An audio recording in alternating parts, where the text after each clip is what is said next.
Ito lang po masasabi ko sa inyo kahit hindi. Wow! Amazing! Hello! Magandang araw po sa inyong lahat dyan. Sa araw na ito tayo po ay kakain at yun lang po magagawa natin kasi tag-ulan nga, diba? Diba tayo pag tag-ulan, gusto natin kumain ng kumain kasi nga nakakatakam, diba? So ngayon, kaiinin pa lang ng ating kanin. Ayan o, bagong inin pa lang siya. So inaantay ko muna siyang maluto.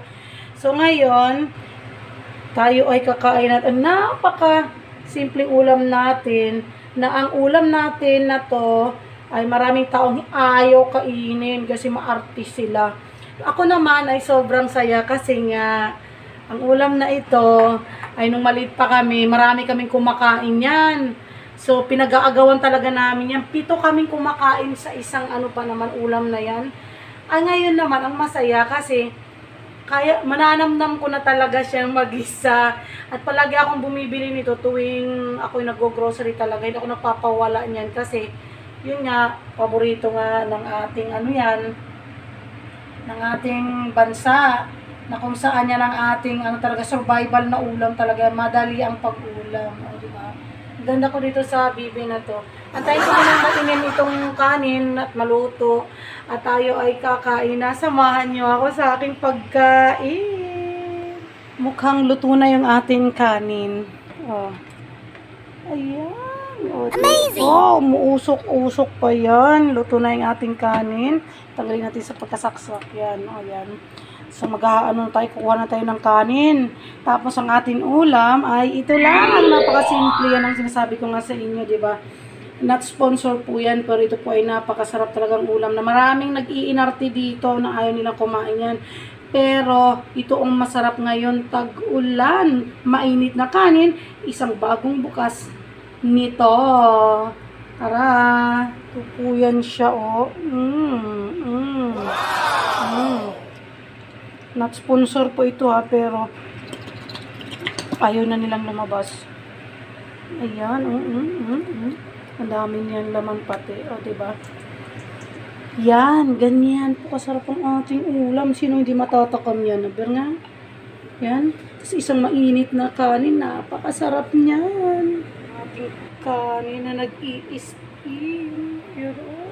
Oh, steam pa. Ay kakain na.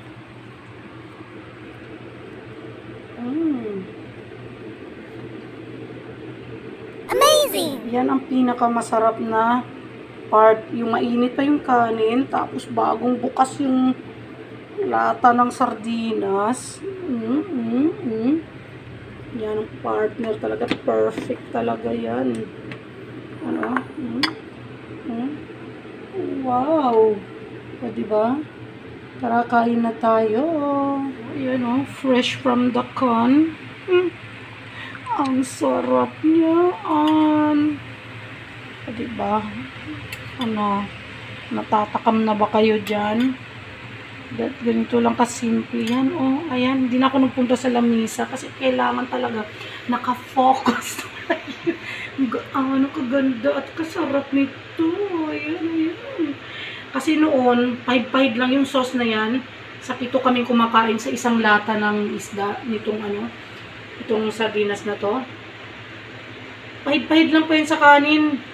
Pero, kumasya sa amin nga. Yun naman, isang lata, ako lang mag-isa.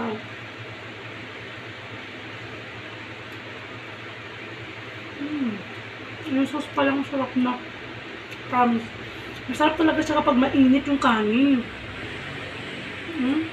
Ang bango niya kasi minute na rin siya doon sa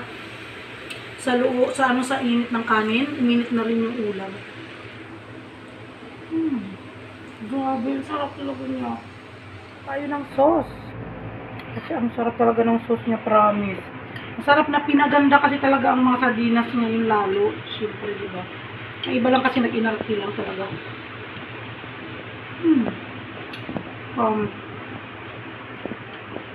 Ang sarap talaga niya. Kain tayo dyan. Nga.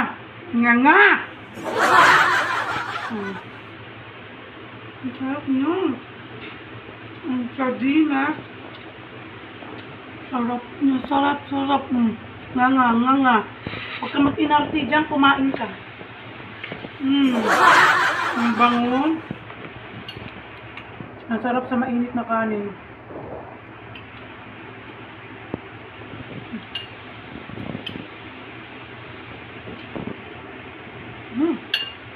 Kaya lang po ang masasabi ko sa inyo, kahit hindi nyo siya lagyan pa ng kung ano-ano pa.